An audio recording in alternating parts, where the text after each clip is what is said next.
একটা প্রশ্ন এসেছে, যাক অনেকদিন পর একটা প্রশ্ন আসলো, হ্যাঁ, যে হ্যাঁ ভোট দিবে না না ভোট দিবে। আচ্ছা, সুবহানাল্লাহ। দেখেন, হ্যাঁ না দুইটা অপশন আছে কি নাই?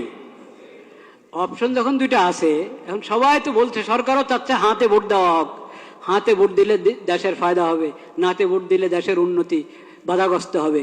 সরকারও বলছে হাতে দিলে দেওয়া উচিত, উৎসাহ দিচ্ছে।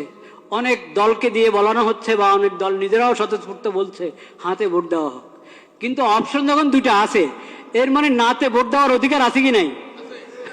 আছে, নাহলে তো আর দরকার নেই ভোটের। হ্যাঁ না দুটো যখন আমাকে দেখাচ্ছেন যে হাতে ভোট দাও বা নাতে ভোট দাও, এর মানে অধিকার দেওয়া আছে সরকারের পক্ষ থেকে। আপনি নাতেও দিতে পারেন, হাতেও দিতে পারেন। নাতে দিলে এটা অপরাধ হবে না, দণ্ডনীয় অপরাধ হবে নাকি নাতে দিলে? তাহলে হ্যাঁ না দুইটার ভোট অপশন রাখলো কেন? আপনি বুঝতে হবে আপনি কি করবেন। বাধ্য হয়ে দিবেন না ভোট, নিজেকে বাধ্য মনে করবেন না যে আমাকে হাতেই দিতে হবে। বাধ্য করে না কেউ আপনাকে, কিন্তু এক ধরনের যন্ত্রণায় ফেলেছে আমাদেরকে। নির্বাচন কমিশন হোক, সরকার হোক, বিদেশিরা হোক, আমাদেরকে এক ধরনের কিসের মধ্যে ফেলেছে? যন্ত্রণায়, পেরেশানিতে ফেলেছে। দেখেন, একটা প্রশ্ন, কথার কথা একটা বোঝার জন্য একটা প্রশ্ন আপনি করলেন, ঢাকা এটা কি বাংলাদেশের রাজধানী না ইন্ডিয়ার রাজধানী? টিক চিহ্ন দিবেন, আপনি হ্যাঁ বা না বলবেন। কি বলবেন? হ্যাঁ। ঠিক আছে, বাংলাদেশ ইন্ডিয়ার রাজধানী, হ্যাঁ বা না, কি বলবেন? না। এখন আপনাকে প্রশ্ন করে, ঢাকা দিল্লি এটা বাংলাদেশের রাজধানী না, কি বলবেন? ঢাকা এবং দিল্লি বাংলাদেশের রাজধানী, দিল্লি এবং ঢাকা ইন্ডিয়ার রাজধানী। কি বলবেন আপনি কোন? তো এখানে যে এরকম করে রেখেছে 5-6টা জিনিস, আপনি হ্যাঁ বললে সবগুলোকে হ্যাঁ বলবেন, না বললে সবগুলোকে কি বলবেন? কেন অপশন নাই? কেন 5টাকে আলাদা আলাদা ভোট নেন? আপনাদের কি সিলের টান পড়ছে না কালি কাগজ না কিসের টান পড়লো? 6টা জিনিসের উপর একসাথে বললে হ্যাঁ, আর নয় না বললে 6টার উপরে কটা, মোট কটা? 5টা, 8টা। আচ্ছা যাই হোক, যে কটার উপরেই সবগুলোর উপর হ্যাঁ বললে সবগুলোর উপরে হ্যাঁ, না বললে সবগুলোর উপরে কি না? কেন আলাদা আলাদা করে বলেন না কেন? এখন তো মানুষকে মুসিবতে ফেললেন। সে আপনার 4 কথা বা 5 কথা বা যত কথাই আছে, কথার কোনোটার সাথে একমত, কোনোটার সাথে কিনা একমত না।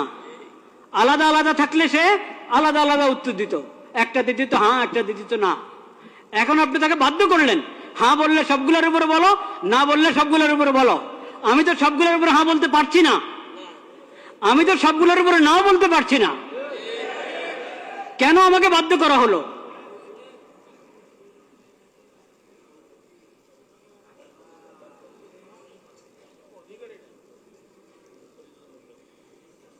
একটা পেরেশানি, একটা যন্ত্রণার মধ্যে ফেলা হলো জাতিকে। ভোট দিলে সবগুলোর উপরে হ্যাঁ বলো, আর না বলতে হলে সবগুলোর উপরে না বলো। কিন্তু আপনারা ভয় পাবেন না, হার মধ্যে যেহেতু অনেক অন্যায় কথা আছে, আপনি বুঝে শুনে ভোট দেন।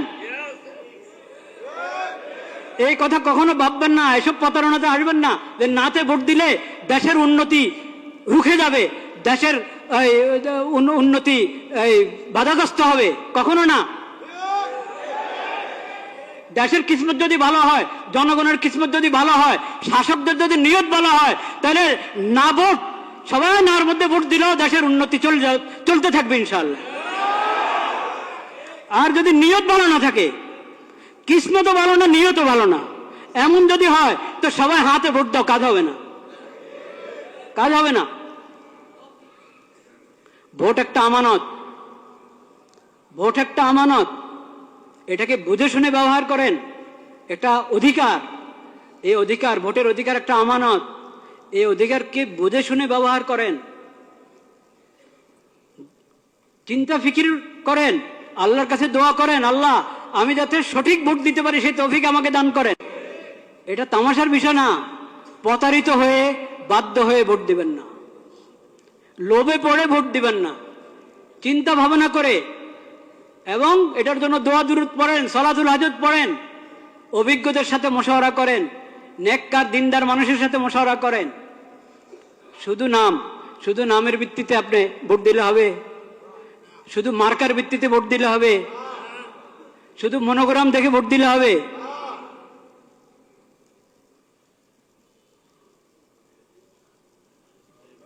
এটা হবে না। চিন্তা ভাবনা করতে হবে। শুধু নাম দিয়ে প্রতারিত হবেন না। ইসলামের নাম ব্যবহার করা হচ্ছে, অনেক দলে ইসলামের নাম ব্যবহার করেছে। তারপর এখন আপনি বলবেন ইসলাম, যেহেতু ওনারা ইসলামের নাম নিয়ে রাজনীতি করছে, ইসলামের নাম নিয়ে ভোটে দাঁড়িয়েছে, নির্বাচন করছে, তাহলে চোখ বন্ধ করে ওদেরকে ভোট দাও।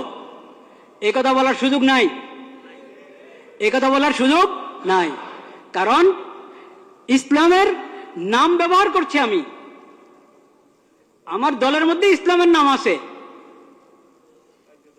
কিন্তু ইসলাম আসলে কি আমি ইসলাম বাস্তবায়ন করার জন্য মানুষের প্রতিনিধি হতে যাচ্ছি?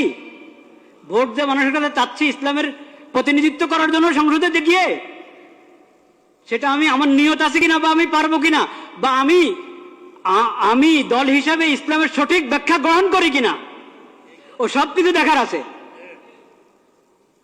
একটা ইসলামী দল তার ইশতেহার পড়ে দেখেন, সেকুলার দলের ইশতেহার যেমন হয় ওই দলের ইশতেহারও তেমন।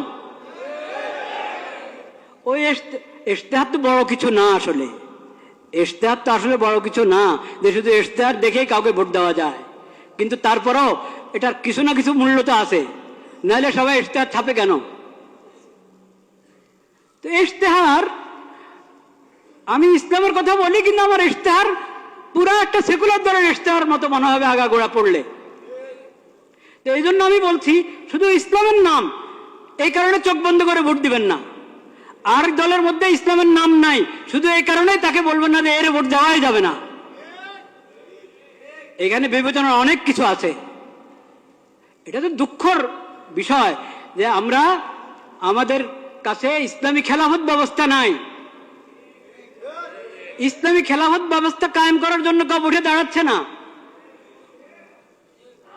এটা তো দুঃখের বিষয়, কষ্টের বিষয়। সেই কষ্ট তো আছে, সেই ব্যথা আছে, সেজন্য আমরা ব্যথিত।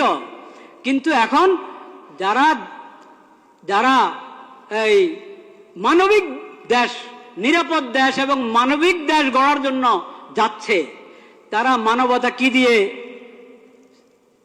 করবে, প্রতিষ্ঠা করবে? নিরাপত্তা কি দিয়ে বাস্তবায়ন করবে? মানবিক দেশ কিভাবে? মানবতা, কোন মানবতা? পশ্চিমাদের মানবতা না ইসলামী মানবতা? তো ইসলামের কথা, তো ইসলামী মানবতার কথা আপনি বলছেন না। ইসলামী মানবতার কথা বলছেন না। যে মানবতা ইসলাম এবং কোরআনের মাধ্যমে পাওয়া যায়, নবীজির সিরাতের মাধ্যমে পাওয়া যায়, সেটা তো আপনি বলছেন না। মানবিক বাংলাদেশ, নিরাপদ বাংলাদেশ, এটা যে কোনো সেকুলার দ্বারা বলতে পারে। এজন্য শুধু মনোগ্রামের মধ্যে কোনো আয়াত লেখা আছে, শুধু মার্কাটা আরো আকর্ষণীয়, দলের নামটা আকর্ষণীয়, এই কারণে প্রতারিত হয়ে, প্রভাবিত হয়ে ভোট অধিকার ব্যবহার করবেন না।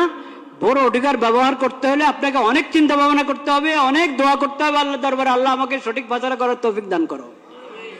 আর বিশেষভাবে আমি আগেও বলেছি এই দোয়া করেন, এবং এখনো বলছি দোয়া করেন। সেই দোয়া হলো, আল্লাহ যার অন্তরে আপনার ভয় নাই, যাদের অন্তরে আপনার ভয় নাই, আখিরাতের হিসাব দেওয়ার চিন্তা নাই, আপনার মাখলুকের প্রতি যাদের অন্তরে দয়া মায়া নাই, আল্লাহ তাদের হাতে দেশের ক্ষমতা দিয়েন না। যাদের অন্তরে আপনার ভয় আছে, আখিরাতে আপনার সামনে দাঁড়ায় হিসাব দিতে হবে, এই ফিকির যাদের মাথায় আছে, এবং আপনার মাখলুকের প্রতি, আল্লাহর বন্দাদের প্রতি যার অন্তরে দয়া মায়া আছে, ইয়া আল্লাহ তাদের হাতে আপনি ক্ষমতা দেন। এই দোয়া করতে কোনো সমস্যা আছে?